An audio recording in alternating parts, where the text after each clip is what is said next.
Hello and welcome to Hacked in the Dark, the premier podcast featuring Forged in the Dark games and their designers. My name is Mark Cleveland. I'll be your host, and I'm joined today by none other than a previous host, Justin, the lead designer on the upcoming Chew RPG. Hey everyone, it's Justin. Yay, Justin's back! and for new listeners, hi, I'm Justin Ford, also known as Mothlands or Dissonance on the Discord. I am here today to talk about a new role-playing game that I'm working on, coming to Kickstarter soon.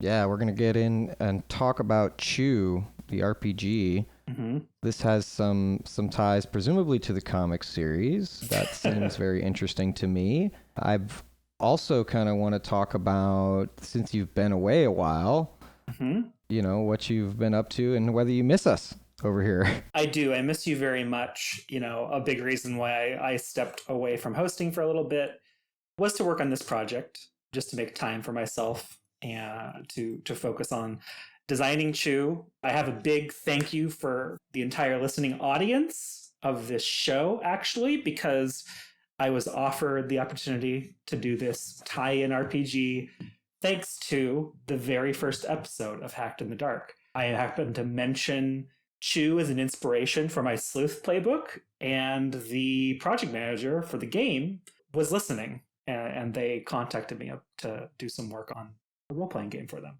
So thank you very much. That's such a good story. I think that some of our opportunities, we never really know when they're really being presented to us, you know. Mm-hmm. I'm glad we were able to get that episode out that week. I think there was some uncertainty if we were going to do it that week or the next one. You know, you never know if they wouldn't have listened, you know. If oh my God. Later. Some alternate timeline. I know. Yeah, maybe I don't get this opportunity. Yeah, we're all very thankful that you did in this timeline, though.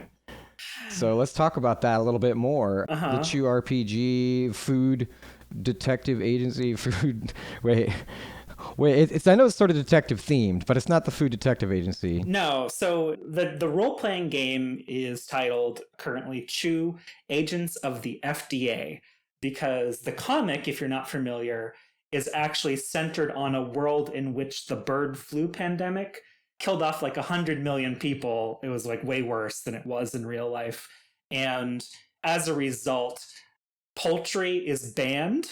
And it's the FDA's job to make sure that it doesn't get into the food system, into like distribution, and to crack down on food-related crimes. Gasp. Yeah. Chicken trafficking. Oh, no. Egg dealing.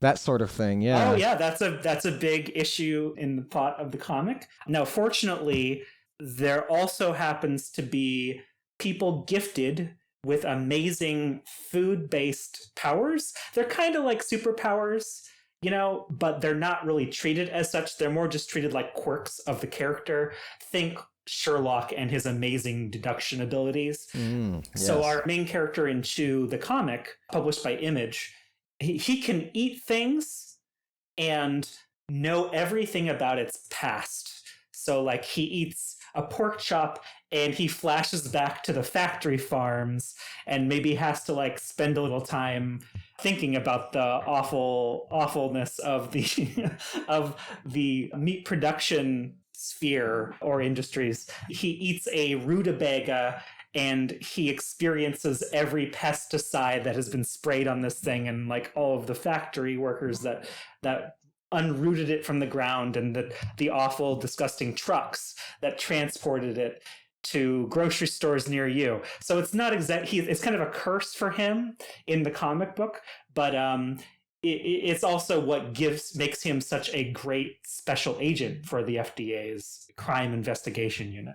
Oh, absolutely. This psychic absorption of the food history, yes, seems very on point, you know, for a detective kind of thing too. Yeah. What's that power called? I'm looking through for cybopathy. It's called cybopathy. All of the food-based powers in this comic are nonsense Latin and Greek words that the author John Layman just kind of came up, just produced out of his brain. They're not they're not really particularly good Latin or Greek, and I don't think John cares. That's fine. Fine. They just sound fun, and they're very long and complicated, and that's really what matters. Oh, I love that. Yeah. I guess that's a great way to open the discussion. Really, I know for one of the first things I've noticed right away from some of the art and just the theming and the tone is a big contrast from Blades in the Dark. And Oh, yeah. this being a Forge in the Dark title just begs the question, how do you play a humorous game with this? I think that starts in character creation from the sounds of it. Yeah, it's important to note that, like, with everything I've talked about, you might think that this is a really serious, potentially comic with a weird twist, but no, this is a humor comic. This is it's satire of kind of detective stories and also the traditional superpower comics. Chew is a grimy world. If you look online at some of the images, the first thing you'll notice is that it has a really gross color palette at times, and that is highly intentional. I myself was a fan of the comics before being invited to be a designer on this, and it's actually, I'm not usually a big fan of gross out humor, but this comic treats it a little differently than like a Ren and Stimpy or something like that. It's really in terms of having this dark, gross plot. That's where some of the dark humor comes in, is with kind of the grossness of everything. But in the end, it uses that to tell kind of just a ridiculous, bombastic story about people who are essentially detectives, these FDA special investigators, but they're solving the most ridiculous crimes. Yeah, like we were saying, the egg thief or Correct. Yeah.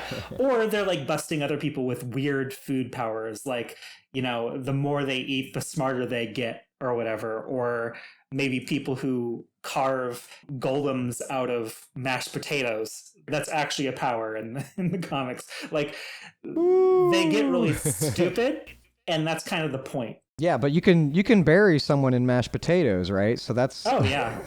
That's a lot of fun to think about. Like, how do you deal with the problem that's not mashed potato related? And like I said, there's a lot of dark humor in this, and that kind of stuff definitely happens. There's lots of content warning for the comic and potentially the game regarding cannibalism, because more than once people are eaten in order to fuel food-based powers. Tony Chu has to make some tough choices about whether he is going to use his own psychopathy to like solve crimes where the only evidence left might be a dead body or something like that.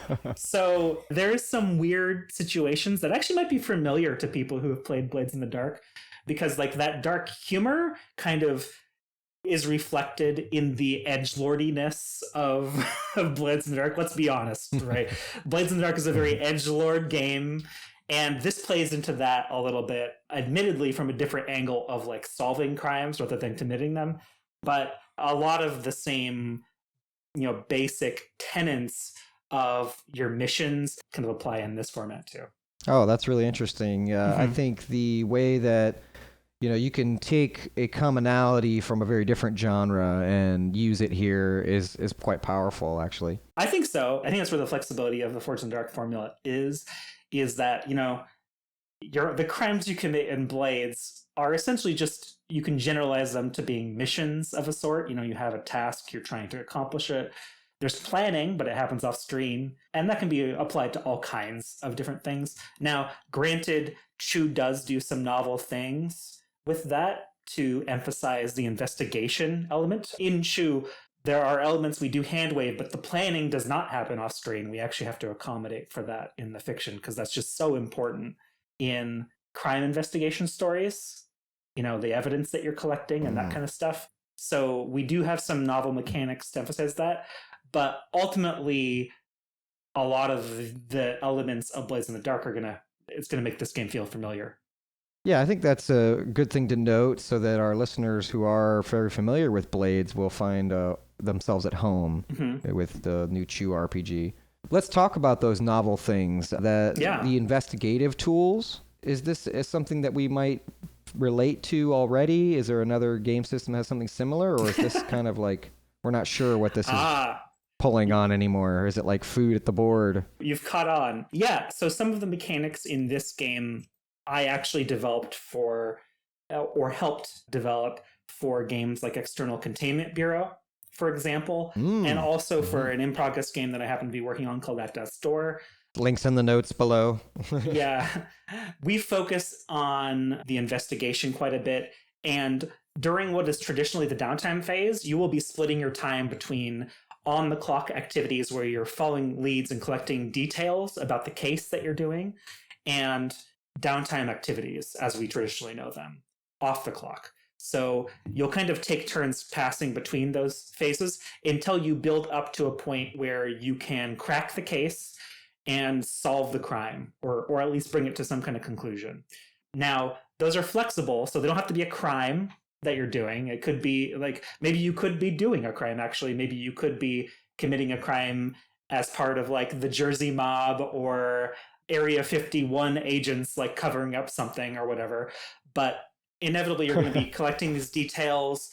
You're going to be investigating. You're going to be figuring out the best plan of action, and then you're going to be committing to that plan and seeing where it goes wrong. These are things that might be familiar to people who backed ECB in our Kickstarter, and maybe if you did, you probably received your books already and your content. But I found that element of that game very fun, and we're going to be using it and exploring that further a bit further in Chew, which is going to be, you know, a like 200 plus page book as opposed to a 50-page zine. I'm really excited to extrapolate on that. Oh, yeah. There seems to be a lot of potential. Like, if you think about External Containment Bureau, which we did feature on stream recently to exemplify some of those mechanics, if people want to check that out, they can see sort of a preview, I guess, of the roots of this design. That comes from the zine, and seeing that extrapolated into a comedy type feel just seems like a blast. That just seems like a blast, because now it's not just that you're coming up with a weird myriad connectivity between the clues to try to make it work. It's like you can go ham with it. Yeah. And if the dice roll well, then we all laughing at the end. And mind you, ECV can be comedic too. Yeah. The key is really in the details, and I use that word in two different ways, like both the mechanic and the, like, you know, the actual word, in the sense that like the building blocks for each mystery in the case of Chew are just much more absurd. So you might be solving a crime where the killer is using Jello-based like weaponry or something to murder people and like leave behind no evidence, right? Like it's like the classic icicle, you know, killing someone with an icicle conundrum or whatever. And so you have to go in and resolve that. And then the factions at play are going to also be very silly and ridiculous. You know, they're going to be food trucks with absurd names, or there might be weird explanations that play into the strange food-based powers that people have, etc. And whether you come at that with like, you know, the straight man style of, you know, blank-faced humor, or whether you come at that with a really bombastic, weird character, the absurdity of it all is really where the humor arises from. That and the puns, because there's going to be a lot of puns in this game. Yes, it was quite punishing to read through the early material, but I loved it. I was laughing, smirking at times with a wry smile. Let's talk about the playbooks, the different characters you can play, because it seems like there's more than just the detective type. Yeah. So could you elaborate on some of the niches that our characters might be filling? So in Chew, we quickly identified when we were imagining what this game might be, the kind of crux of the comics themselves, which is that they are a police procedural, essentially. They're your classic like detective story. They're like CSI mixed with, you know, a bit of Miami Vice kind of a style action. Ooh, but just, you know, centered around absurd food-based puns. So to me, that's what the playbooks need to reflect, is that that's what they are. And the kinds of characters you can be reflects the kind of people that you see in those stories, not just the main characters, but in the Chew the comics, Tony Chew, the main character of the comics, everyone around him gets involved in his investigations and his schemes, including his family. And so that's reflected in playbooks like The Mascot or even The Expert. In the comic book, Tony Chew's brother, for example, is a master chef who has no involvement with the FDA, but frequently gets wrapped up in his investigations because, the villain threatens his life or kidnaps his daughter or whatever, that kind of a thing. And more often than not, there are civilians who are investigating these crimes too, because they become trapped in Tony's antics somehow. And so, like, we also have people like the veteran who's like a veteran agent. The Wronged is one of the most interesting playbooks to me from a conceptual level. They're essentially inspired by some of the burned agents that we see in Chew, who have betrayed the FDA, but then maybe eventually come back to it or what have you. Or maybe they're burned by some other agency entirely. And so they're enacting some vendetta against like a villain per se. So yeah, there's all kinds of different playbooks that don't just focus on being a special investigator necessarily. And in fact, special agent is just one of the many backgrounds that you can choose from in the game. So we want to cover the wide array of characters that we see in the comics. And I think we've succeeded. Oh yeah, that's very interesting. We get a much more of a slice of life kind of look at the characters, it seems. Whereas, the characters in Blades can feel very isolated from the rest of the world. Yeah. Due to their criminality, In Blades, the playbooks are each like, if you imagine a heist movie, whenever in the montage shots, when they're introducing the cast and they have underneath their name, their role in the gang, that's what the playbooks are in Blades in the Dark. This is a little different. This is a little more like their position in the larger cast of the film. It seems like you get to elaborate a lot on the roles that those other characters might be playing in our heads. Like, if you're reading through the comics, you're like, well, the chef, what was he doing? And so you can kind of, see how that can be very interesting to connect and also to expand the cast of this TV show in our heads about the FDA. Right. One comparison I like to make is actually to Scooby-Doo because like it's just a very different, it has a police procedural kind of format, but it's a humorous show done for a very different audience, right?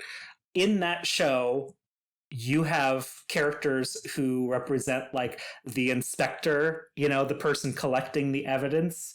You have people who are playing like the mascot, the kind of bumbly characters who just stumble upon evidence. And then you have people who are playing like the hot shot, the one who will beat up the villain or like catch them, but isn't all that smart necessarily or important to like actually resolving the case.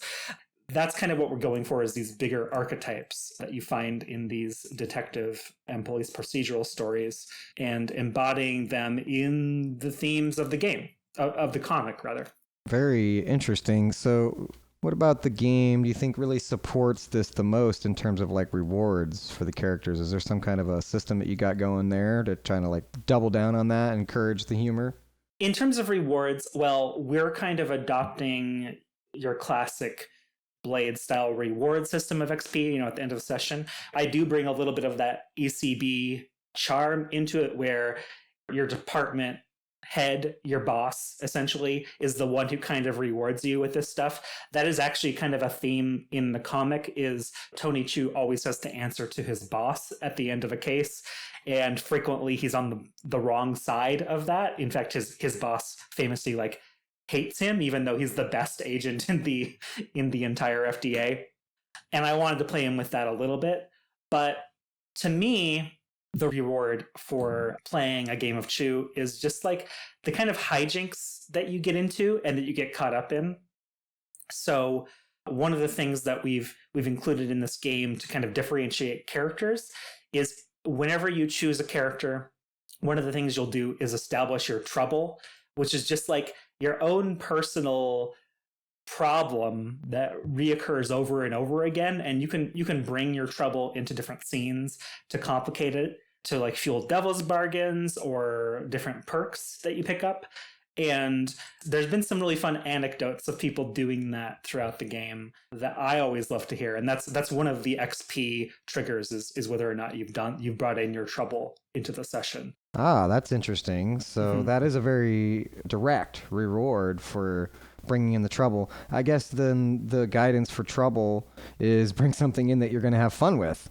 Yes, exactly.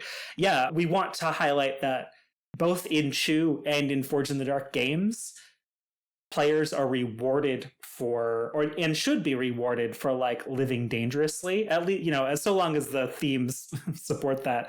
But this is how we do that instead of the classic Blades version of rewarding XP for desperate actions. In Chew, you kind of reward yourself by directly playing into your own personal dilemmas, I guess we could say. So now I have to ask you, like I feel Mm-hmm. obliged. What is your favorite story about one of these flaws coming to bear? What do you think is your favorite one? So one of the other things we've included in this game is we've really changed up the harm system. It's now condition based system, and you can clear your conditions. Basically, as you gather conditions, you fall more and more into kind of a self-destructive archetype. The conditions are manipulative, ruthless, impulsive, and cocky, and as you like select them, your position really suffers in any action rolls that you do. In one instance that I know of, a player was planning on clearing one of these conditions by really playing into it. And the condition required at the time required that they refuse the aid of another player. So another player offered to help them in an action roll, and they refused to, but then that player responded by, and there was a conversation about it, responded by bringing their trouble into the scene and really making it that much worse for the person to like refuse their help. And this was an entirely mechanical thing that I'm talking about in how I'm talking about it now, but it was all based in the plot of what was happening at the time. But that person then kind of had to renege on they had to keep that condition because they eventually needed to get every ounce of help they could, because that person had just made this scene like dramatically worse by bringing in their trouble into the situation and really complicated in the scene. And that's kind of what I want to see, is like this cascades of mechanics and narrative beats, like making people really rethink their course of action. But if you're asking like how I've seen trouble. Yeah, like what's the favorite trouble that you've seen someone bring forward? Oh goodness. Well, my favorite bit that I've seen is like someone decided that their trouble was going to be like a classic mummy style curse kind of a thing, which was very strange, but like in line with like comic book style plots, right? And so whenever their trouble would come up, they would bring the mummy's curse down upon themselves, essentially. And that was a very Yeah. difficult but like funny thing to like bring as the GM to bring into each of those beats, because I could go, this isn't a game where like, even though there's food-based powers, magic doesn't necessarily exist, technically in the setting. Right. So it was like very weird to like be bringing in like these points of bad luck on his part that would really make things terrible for him, but we're just like, he wanted to play with that. So yeah, the mummies are food based, by the way, so like it played into some of the food based themes of the game, but it was very fun. Well, this definitely reminds me of an opportunity for you to say less, right? It's almost like, well, why is there a mummy streaming out of the closet Right. when we're in the school? You know what I mean? Like, well, that happened because it was more like why do I open my locker at the FGA and there's this weird fetish just hanging out here, collect like bugs buzzing around it, and I have to explain to my coworker why this thing just materialized, out of nowhere, and maybe it implicates me in something bad, because like this mummy's curse didn't just come from nowhere, right? Yeah, but then again, yeah, it's fun to like kind of leave it open. It's just like when the animators, they draw it on the screen and we see it and Yes. we don't necessarily know why. Mm-hmm. Yeah, we don't necessarily know why, but we're there for it. 100%. I love that. That also brings me to another point. You've mentioned a couple times the ties to Tony Chu Mm-hmm. from the comics. Can you elaborate a little bit on that? What can fans of the comics expect to find in here? References to that, or even to the expansions on the storylines, things like that? Well, part of the Kickstarter is there's actually going to be 2 books, and I'm the designer for the game. I'm doing a lot of the writing in terms of like the rules material, but there's other people involved in creating cool missions and in tying a lot of the game material in with the world of Chew. So all of our factions, a lot of the example characters, and many of the examples of like action in the book are going to be tied into official characters and locations and factions from the comic books. People, if you scroll through the factions, like there's the FDA, the USDA, NASA. there's all of like the agencies you see depicted in the comics doing weird shit, but there's also like the vampire, who is one of the big antagonists throughout the comic, represented. There will be missions that play into some of the plots of the book. If you want, we will probably have pre-gen characters that are essentially the official characters from the comic mocked up for you to play as, if you would like. And there might very well be like tie-ins to some of the weird conspiracies that we see unfolding throughout the comic, which is a big part of playing the campaign, as well as like resolving these conspiracies that are drawing you into a deeper and deeper interconnected plotline. Fantastic. That sounds like a bundle of goodness for Chew fans. Yeah, I hope so. Now, mind you, like a lot of what I am doing personally is just making sure that the mechanics of the game really support some of the humorous themes. So humor writing is like not, I wouldn't even say it's like a specialty of mine, but being a fan of this comic, I am very in touch with the brand of humor that permeates it. John Layman is the writer, but a lot of the humor of the game actually, in my opinion, lies with the art of Rob Guillory, who in every scene of the comic, if you ever pick up and open this thing up, like in every panel, he has some like joke in the background that's like a food related pun, that is like just an image that is playing on some classic film or comic book, or like he makes the world ridiculous. And that's kind of what I wanted to do with my design. So that's why like all of the perks, which are the equivalent of like special abilities in the game, have stupid, ridiculous names like Clucking Wild or or what have you. Why all of the approaches are food puns. So that's kind of how I have injected humor into this, is just painting it into the background of the mechanics of the game. Yeah, that sounds like a blast. I think the food puns are a nice touch. Like you said, the approaches, that's interesting. You've got like hard boiled is one. Yeah, I mean, let's be honest, they're really dumb, but that's kind of like the approaches especially are very dumb food puns, but that's kind of the energy of like the comic is to present to you this dark, kind of grimy plot that is just made absurd by the ridiculousness of the dad humor in the background and that like permeates the comic book. So if you enjoy that kind of humor, you might enjoy this game even without any experience with the comic book. Yeah, if you want to dig in and be a picky eater to get through your challenges, yes, or just be vanilla as hell, then play this game. I was actually pretty sparing with how many of the Blades mechanics I changed, because you don't want to confuse fans of the Blades in the Dark by like just changing everything. It was very difficult not to do that, mind you.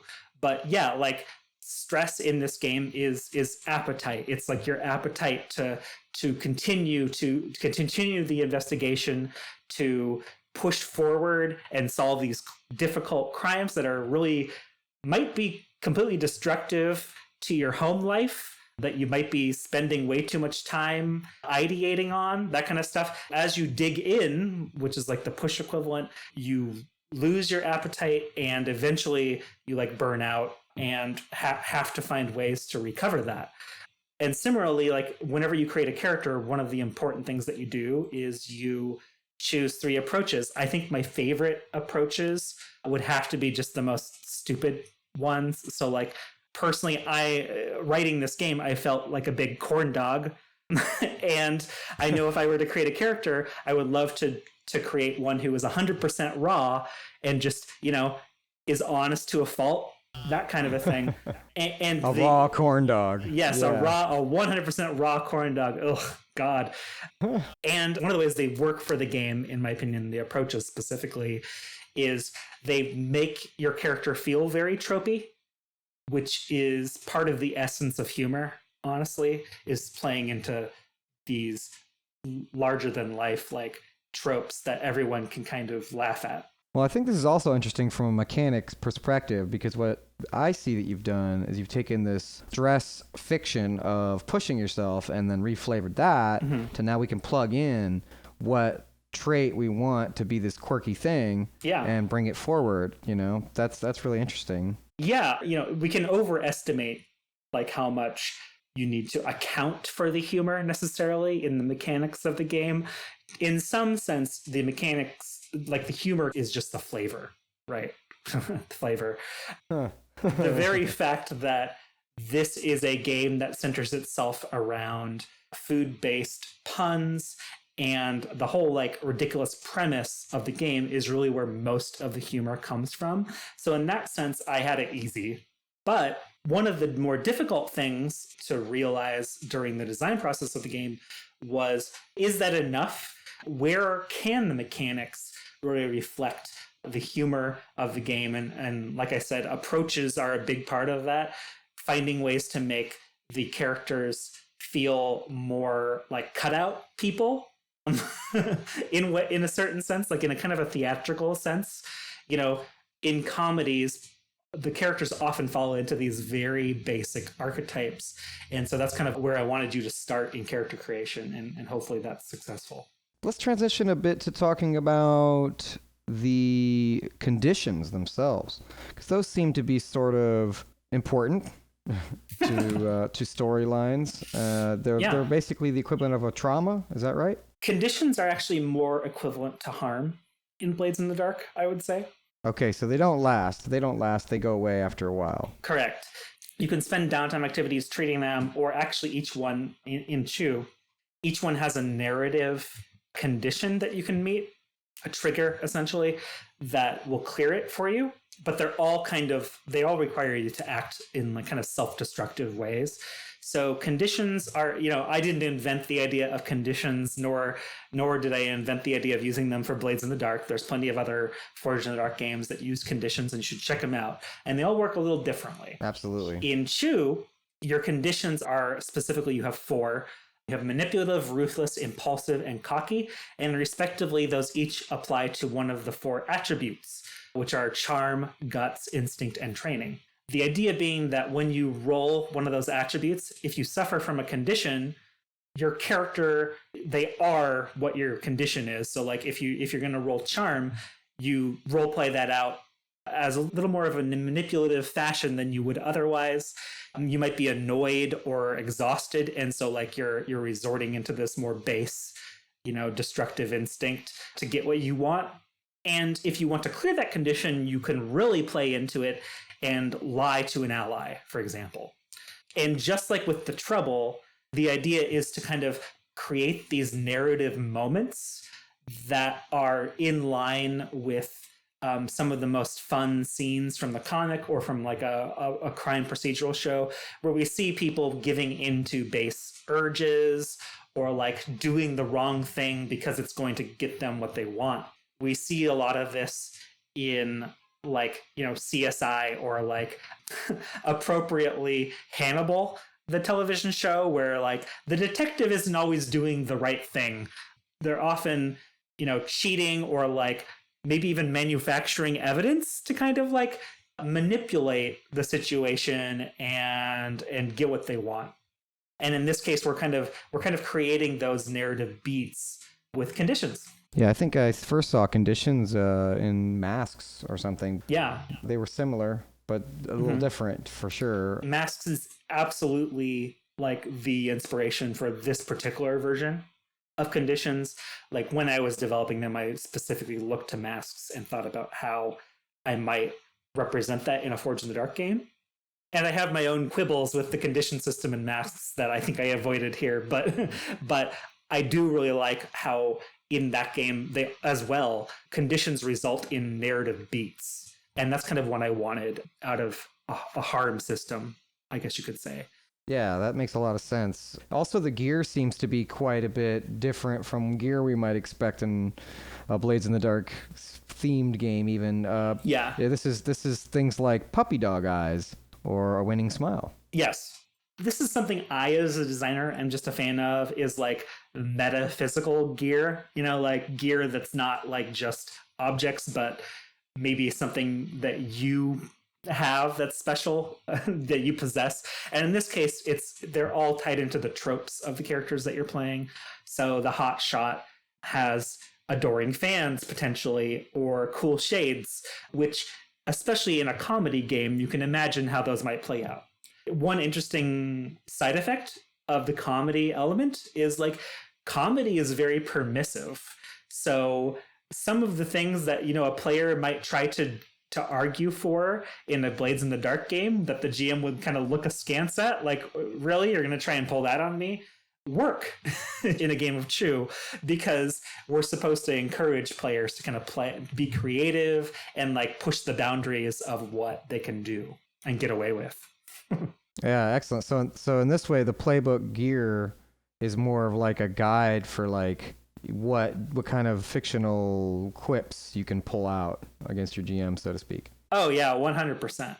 Yeah, like I want to see characters be ridiculous, and for example, the inspector is equipped with nutritional information. Fascinating. And I want to see someone use that for something weird. Like I want to see someone pick up put a glove on their hand, press it into the sludge coming out of the weird factory, the Chog factory, and like press it to their lips and then rattle off like the ingredients in this thing, in this sludge, right?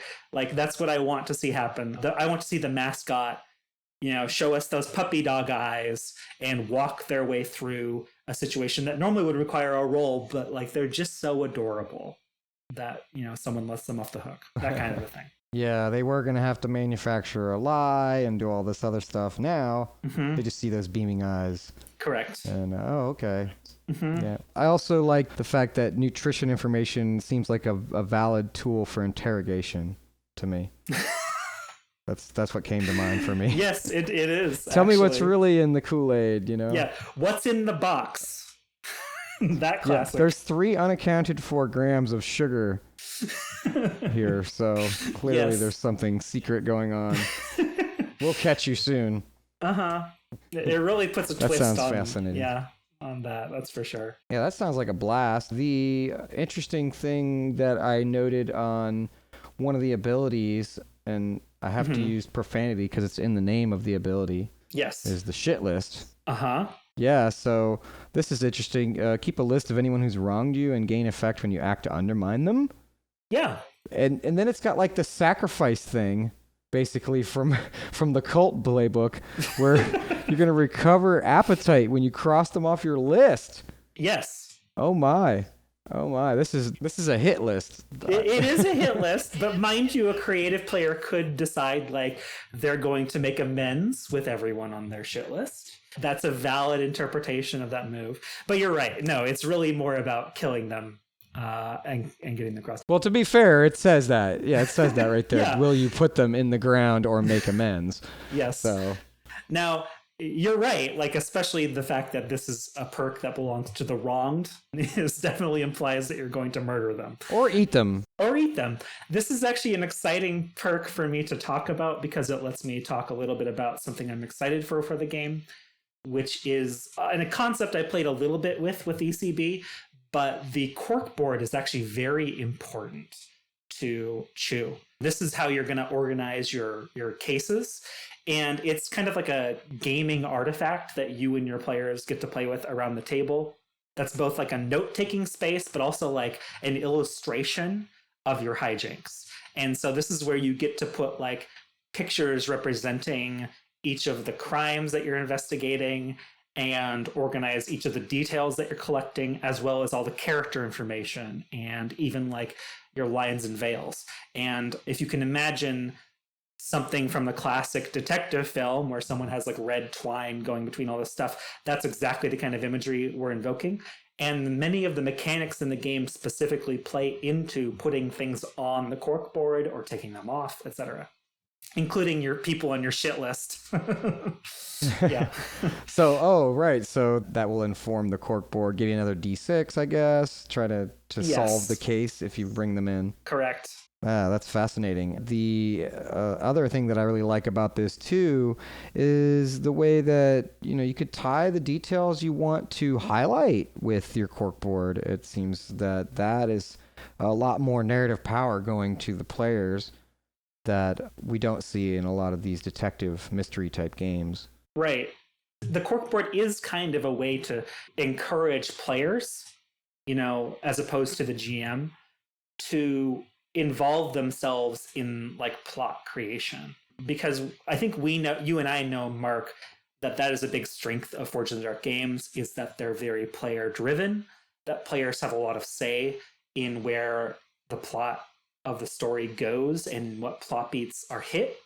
And one of the things that is really important for me about Chew is because it's a tie-in game, kind of like the recent Avatar: The Last Airbender PBTA game. We think it's going to bring in a lot of people who are fans of the series first, and then RPG players second.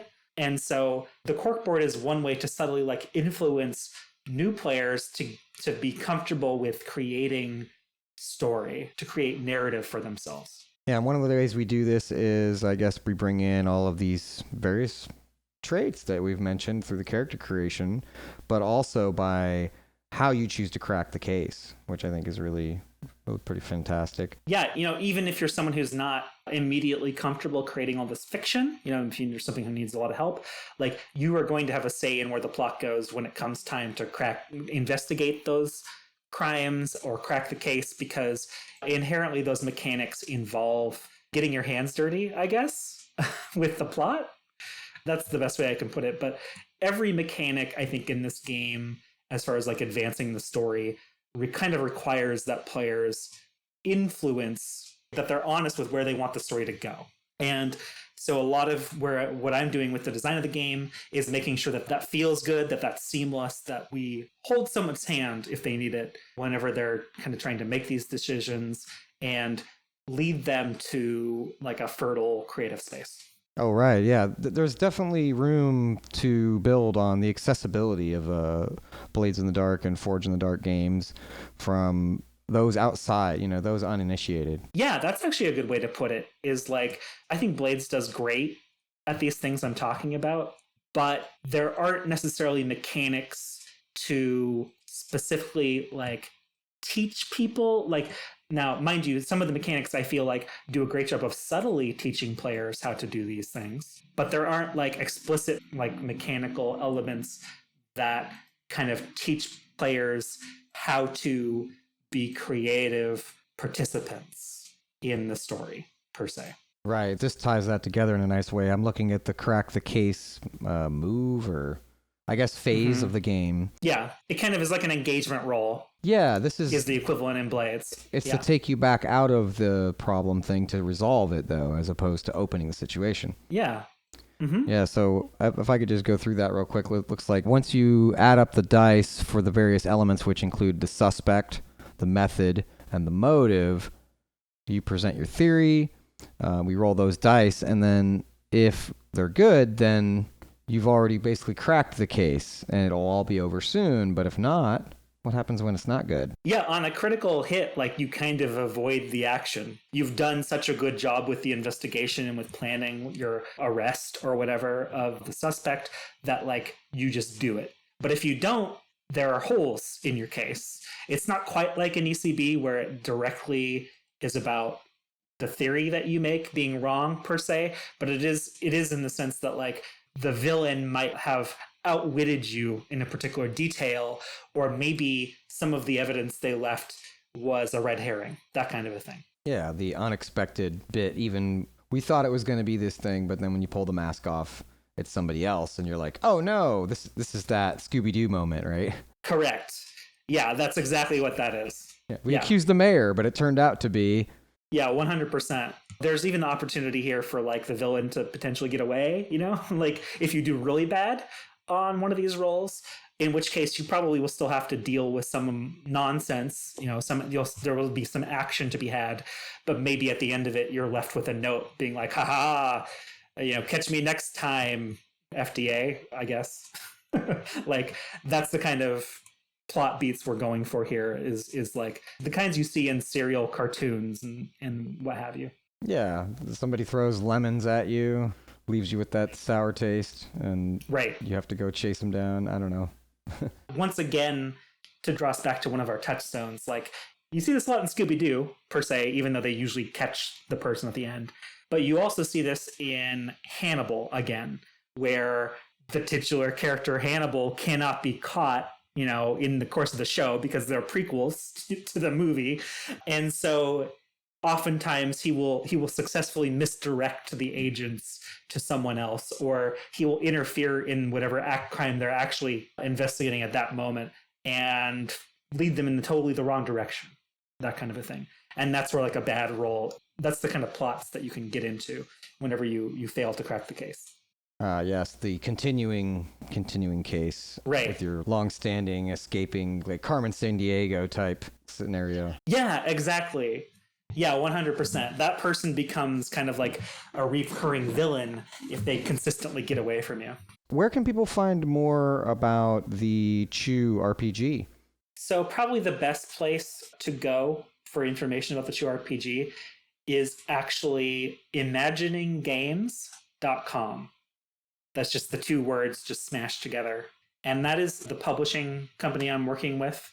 That's run by my friends and working partners, Peter Petrucia and Mitch Wallace. So you'll see updates there, but also you can actually follow the Kickstarter now if you go to Chew the Roleplaying Game with dashes in between each word on Kickstarter.com, where you'll be able to follow us and get notified as soon as it comes out. Now, if you're listening to this, it will already be released and you can go there and back it. I actually just today got a whiff of what... See, I'm just putting food puns in just everything I do now.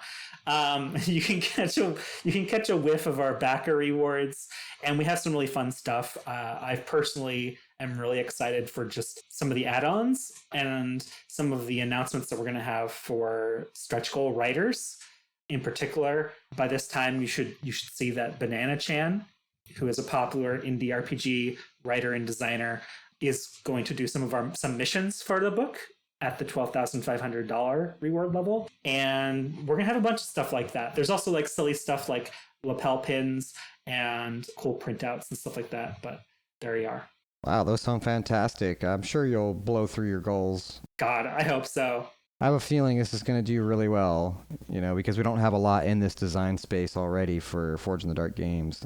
No, I was talking with Peter actually recently, where there really are not, like, we just had big successes with the Avatar game, right? But in the PBTA and Forge in the Dark space, like, I don't know of very many property tie-in games. We see a lot of that coming out of some more trad, you know, systems like the One Ring and stuff like that. But there was the Wendy's game. Yeah, there was the Wendy's game. But are there any Forge in the Dark tie-in games? I don't think so. This might be the first, actually. Are there? Yeah. Official tie-in games to comics, I don't think there are many. And well, to any property, to any existing property, I don't know that there are any. I suspect a lot of our listeners won't be familiar with Chew. That's just, you know, comics. I love comics. I love indie comics. I love Chew. But like their reach is a lot different. You know, the reach of books and comics is a lot smaller than of like film, for example. But Chew has been on the New York Times bestseller list before. Like this is a pretty big property that I'm excited to be a part of, and it's amazing that I was invited to be a part of it by Peter, who has connections with like Gen Con and other spaces where he was able to get in touch with John Layman, the author, and the author is involved in this, even though he's not doing writing for the book. Like he's the one who commissioned this project. So I'm really excited to be a part of it. I am excited for the possibilities as well. I have a feeling this is going to do rather well, and hopefully our listeners get over to the Kickstarter page to back the project while it is live. Please back us and show us that there's demand for official tie-in games in the Forge in the Dark space.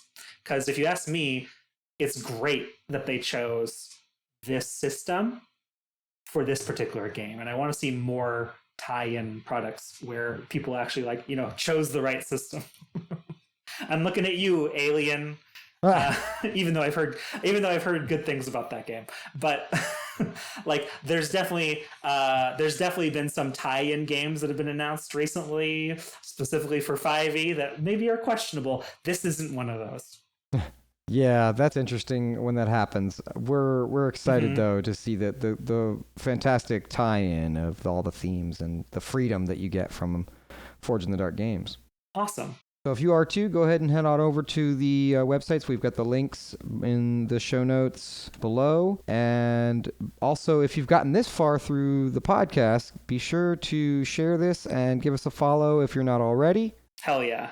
Yeah, it's been my pleasure to bring you another episode from Hacked in the Dark, the best place to hear about new Forge in the Dark games and their designers. Remember, when it comes to design, we all begin our journey as hacks in the dark.